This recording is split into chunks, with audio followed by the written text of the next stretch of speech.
Gia Carangi é considerada por boa parte da indústria como a primeira supermodelo da segunda geração. A sua história rendeu um filme, um documentário e diversos especiais de TV, além de livros e artigos e vídeos nessa plataforma. Por que a história da Gia é tão interessante? Você vai descobrir nesse vídeo. E eu já aviso que vai ter uma parte 2, porque a história é tão longa, tem tantos detalhes para vocês entenderem por que acabou do jeito que acabou, que eu resolvi dividir em 2 partes para não ficar tão maçante.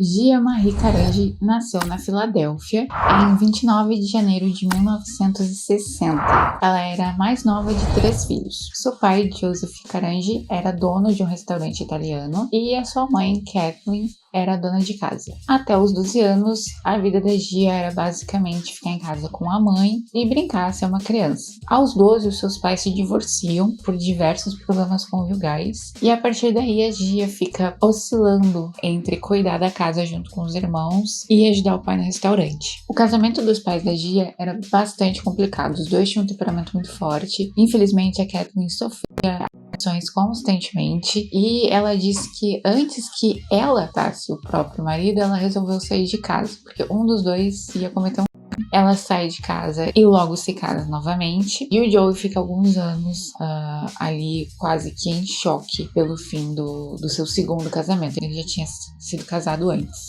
A Gia chegou a contar para alguns amigos e para a mãe também que ela teria sido abusada quando ela tinha 5 anos. Para a mãe, ela sempre disse que foi um vizinho. Alguns amigos da Gia contam que ela chegou a falar que o pai teria cometido esse abuso. Mas sabe-se que ela teve contato, teve uma relação muito próxima do pai até o fim da vida. Uma curiosidade interessante sobre a mãe da Gia é que na adolescência ela era modelo freelance para conseguir um dinheiro extra, e quando os trabalhos pararam de chegar, ela foi trabalhar em uma loja na Filadélfia e nessa loja ela auxiliava os desfiles de moda, cuidava das modelos, ela fazia de tudo um pouco. O irmão mais velho da Gia, o Michael, ele conta que na época que a mãe dele saiu de casa foi bastante complicado porque eles eram crianças, o mais velho tinha 14 e o Joe ele não colocava muita disciplina. Isso já era um problema no casamento com a Kathleen, mas quando ela saiu especificamente ficou pior, porque ele realmente deu zero atenção pra disciplina, cuidados,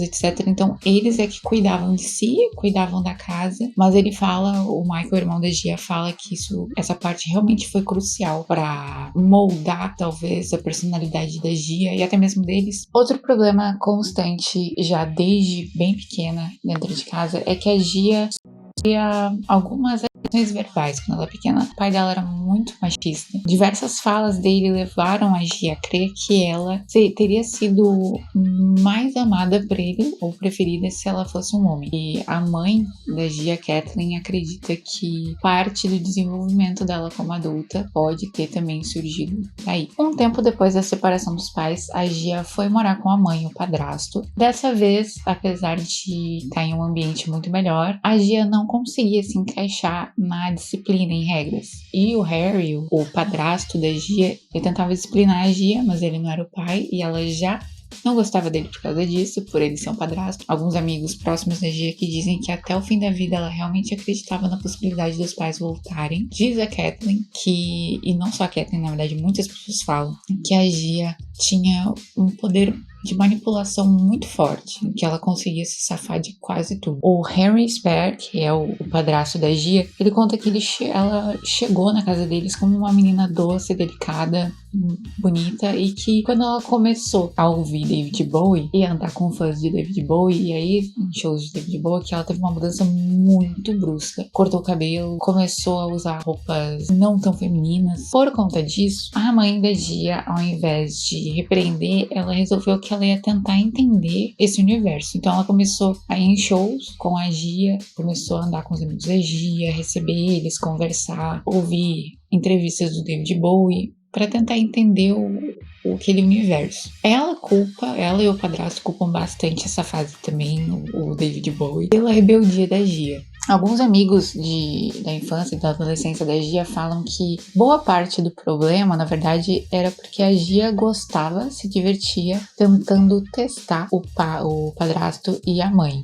Então ela dizia, eu quero ver até onde eles vão, o que eles vão fazer se eu fizer tal coisa ou se eu não fizer tal coisa. Na adolescência, a Gia já fala pra mãe que ela é lésbica.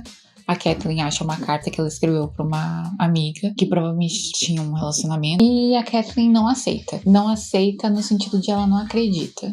Ela acredita que seja mais uma rebeldia da Gia. Com isso, a Gia é levada para terapia, ela começa a fazer sessões de terapia até que o psicólogo cancela o tratamento porque descobre que a Gia desde o início estava inventando histórias para o terapeuta. Então, nenhum tratamento faria sentido, já que toda a história que ele ouviu era mentira. E explicando um pouco disso, em um documentário, a Kathleen fala que ela acreditava que parte ou na verdade 100% dessa homossexualidade da Gia vinha da rebeldia dela, do fato dela querer ser diferente e não ser normal. Para a Kathleen, até o fim da vida, inclusive, ela não acreditava que a Gia fosse lésbica, ela achava que a Gia fosse no máximo bissexual. Isso porque a Gia teve relacionamentos bem curtos com homens, mas que se sabe que nunca foram consumados. Finalizando a terapia, a Gia resolveu brincar de ser modelo. Ela achou que seria muito divertido ver o que ela conseguia sendo tomboy do jeito que ela era. Acontece que deu certo. A Gia começou a trabalhar como modelo para Gimbals, uma rede varejista que não existe mais. Era $10 a hora e era mais um teste da Gia para ver até onde ela ia, o que ela conseguia fazer. O fotógrafo Maurice Tannenbaum, que era fotógrafo da Gimbals na Filadélfia, raramente encontrava modelos bonitas e por um acaso a Gia um dia aparece e ele não solta mais. A Gia, inclusive, faz parte do portfólio do Maurice, que convence a Gia a seguir trabalhando como modelo. E aí ela pensa, bom, $10 a hora é um dinheiro extra legal, além do trabalho que ela fazia, né, lá no restaurante do pai dela. O Maurice conta que era incrível que quando a Gia ficava na frente da câmera, ela sabia exatamente como se mover, como olhar para a câmera sem ele precisar dirigir muito. Inclusive, foi graças ao portfólio do Maurice que a Gia conseguiu trabalho em Nova York. Também nesse período, o Joey acabou se separando da terceira esposa, ele casou de novo, se separou, e isso aproximou mais os filhos dele, principalmente da Gia, que odiava a madrasta.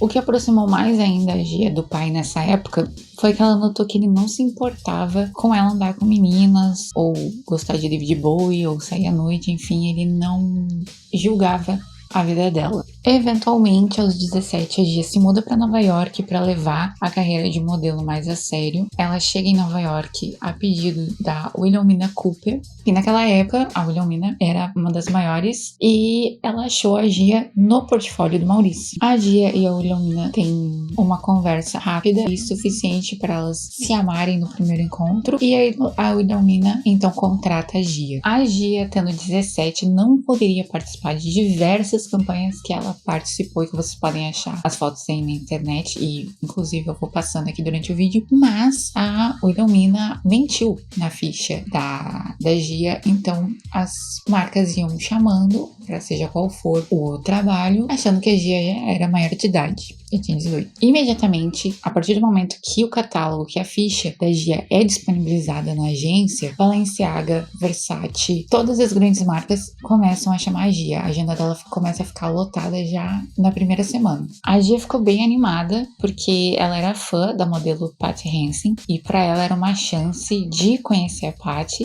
e de conviver com o lado glamouroso da moda, porque a Patty Hansen naquela época namorava o Keith Richards. A Gia era super fã do Keith Richards. Era o sonho dela de começar a ir no Estúdio 54, conhecer essa galera, andar com eles, enfim. Ela inclusive brincou no início dessa fase que seria muito legal, novamente testando, se ela fosse capa da Vogue, que seria muito divertido. E num futuro bem próximo ela foi. Em menos de um ano na agência, ela foi capa da Vogue pelo menos 2 vezes, já de início. O Francesco Scavulo, o primeiro fotógrafo a trabalhar com a Gia, conta que o legal da Gia era que ela não ligava para nada. E isso refletia muito tanto nas câmeras quanto nas passarelas. Era isso que chamava a atenção dos fotógrafos e das produtoras daquela época. A Polly Mellen, que ainda trabalha na Vogue, conta que ela conheceu a Gia e que uma parte também dessa atenção vinha do lado andrógeno da Gia. Existiam muitas possibilidades a serem trabalhadas ali. Ela também lembra que a Gia era absolutamente muito bonita sem maquiagem. E o Scavullo diz que ele nunca viu tão bonitos na vida. Isso também era parte do que chamava a atenção da Gia. A Gia, ela não era extremamente magra, ela tinha curvas, ela tinha essa atitude de não tá nem aí, então ela era uma figura super sexy pra época. E era diferente, as marcas queriam isso. Uma passagem engraçada sobre Gia e Scavullo. Tem uma foto muito famosa da Diana Ross, em que o Scavullo fez com ela. Ela tava de cabelo, acho que molhado, sem maquiagem, camiseta branca e uma calça jeans. A ideia do Scavullo era uma Diana Ross desconstruída. Aquela calça jeans é da Gia. O Scavullo pediu pra Gia emprestar a calça pra Diana Ross. E a Diana Ross queria a calça para ela, não queria devolver de tanto que ela gostou da calça. O Scavullo não fala com a marca. Só sei que a Gia não deixou de jeito nenhum. A calça é minha, não me importa se é da Diana Ross. E a Diana teve que devolver a calça no mesmo dia. A mãe da Gia disse que essa época foi bem divertida, foi bem legal. Que a Gia contava muitos causos no meio dos famosos. Ela conta que uma vez o Jack Nicholson tentou levar a Gia pro quarto de hotel dele, que a Gia falava das modelos que tinham, não tinham plástica, quem era simpática, quem não era, que ela conheceu um príncipe numa sessão de fotos em Capri, inclusive eu vou passar aqui, a gente sabe qual é a sessão, e que o príncipe foi super legal, amou ela, levou ela pra conhecer o palácio e tudo mais. Essa época foi bem importante para as duas, porque a Gia tava meio que atuando com a filha, que a Kathleen sempre quis, então foi a parte da história em que as duas mais se aproximaram, apesar da Kathleen não morar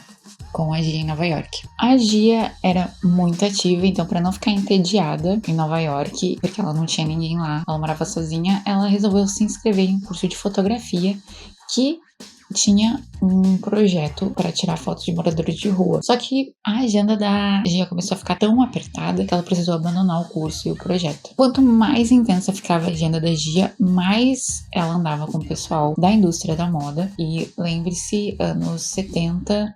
A Kathleen, mãe da Gia, inclusive fala com muito remorso na passagem do livro Think of Beauty, que ela sabe que foi um erro não ter se aproximado da Gia nessa época, não ter ficado com a Gia em Nova York, porque ela começou a conviver com pessoas erradas, começou a viver o glamour da moda de um jeito errado, e isso acabou somando pro final da vida da Gia. Wilhelmina Cooper fazia mais ou menos papel de mãe na vida da Gia. A Wilhelmina tinha muita influência pra Gia, só que a Wilhelmina logo descobre um câncer, ela morre. E os dois empresários que tomaram conta da agência falam que notaram bruscamente a diferença no comportamento da Gia. E eles contam isso na visão de empresários como um erro. A Wilhelmina tratava a Gia diferente dos outros modelos e que isso prejudicou bastante o trabalho. O Harry King, que era um dos maiores maquiadores de modelos dos Estados Unidos, trabalhou com a Gia e disse que, inclusive, por conta dessa época turbulenta, a Gia tinha uma lista enorme de mulheres com quais ela saiu, que ele jamais diria, e que boa parte dessa lista eram de atrizes famosas e mulheres casadas. O padrasto da Gia, que era quem cuidava do orçamento, das taxas, enfim,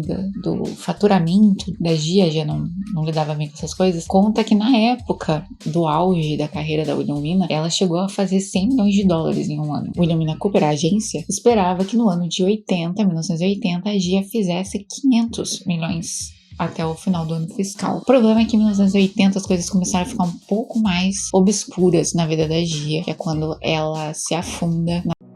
Ela tenta falar pra mãe em uma conversa em um restaurante, mas a Kathleen conta que ela tava tão cega tentando ser positiva nessa nova fase da Gia, porque ela realmente não esperava que a Gia se tornasse uma modelo de sucesso, não esperava muito da Gia, na verdade, que enquanto a Gia falava pra ela, mãe, eu tenho um problema, a gente precisa conversar, a Kathleen só respondia, tu é uma guerreira como eu, vai dar tudo certo, não fica apreensiva. Então ela nunca perguntou pra Gia o que a Gia queria falar, a Gia também não completou a frase, mas ela acredita que a Gia ia falar, ia pedir ajuda pra tratar o O irmão da Gia também, o Michael, conta que ele até entende que ninguém da família se aproximou da Gia, porque eles viam a Gia na TV, nas revistas e pensavam, bom, tá tudo bem. Ninguém imaginava que tivesse algo tão sério acontecendo com ela.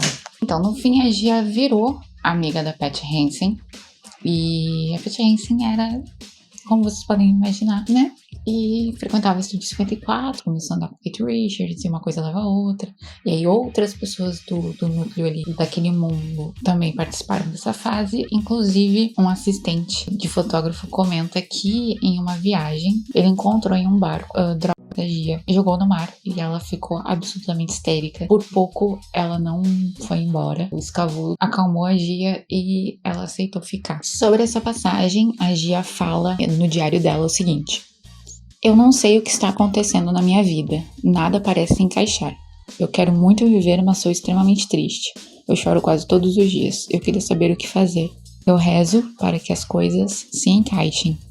E a parte 1 fica por aqui. A parte 2 eu volto na semana que vem, trazendo o resto dessa história para vocês, tá bom? Deixem um like, se inscrevam no canal e me acompanhem nas redes sociais. Tchau!